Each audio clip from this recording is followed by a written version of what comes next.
Good afternoon, Alaska. I just wanted to report on another bipartisan achievement that's happening right now here in the U.S. Senate. One of the things that I've been trying to do is report back home when we have significant legislation, often very bipartisan, that gets done that benefits the state. It doesn't always break through the media, and so I like to go directly to our fellow Alaskans to talk about it. So, what am I talking about this afternoon? I just came back from the Senate floor, voted on the final conference report as it relates to the Farm Bill.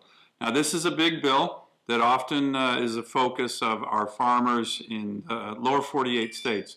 There was a number of provisions in here that are going to help Alaska's farmers, but there's a couple that I just wanted to highlight because it goes beyond just the farming and agriculture community. There was a provision that I authored that focuses on a really important issue for Alaska fishermen and their families in our coastal communities.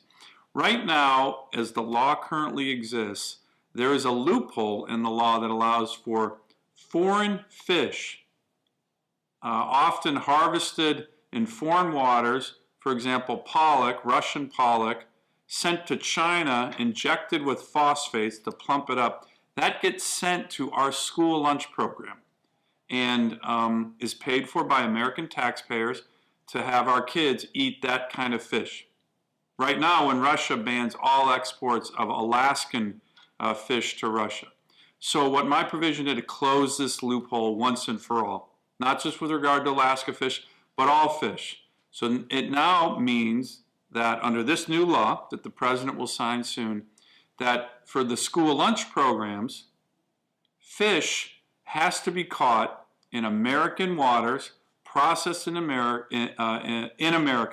and then can be part of our school lunch program. So this, of course, is going to increase demand for Alaskan fish, which is great for our fishermen, great for our communities, but it's also going to close this loophole that we think was unfair and, to be perfectly honest, turned off a generation of American kids who are eating this very low-quality pollock injected with Chinese phosphates sent back to American schools. That's closed in this bill, and it's going to be really good, really strong for our fishing community. This builds on the Coast Guard bill that was signed just 10 days ago that also had a provision in it that's going to help our fishing communities, getting rid of the requirement for vessel incidental discharge, which is something that has harmed our small fishing vessels, our small communities, our fishing families, and we finally got rid of that as well. So in the last 2 weeks,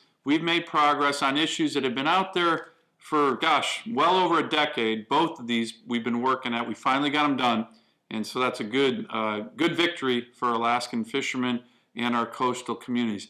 The next one relates to the Village Safe Water Program. We got it reauthorized for 5 additional years. As many of you know, this issue is something I feel very passionate about. We have over 30 communities in Alaska where our amazing citizens don't have running water, flush toilets. I think it's an outrage.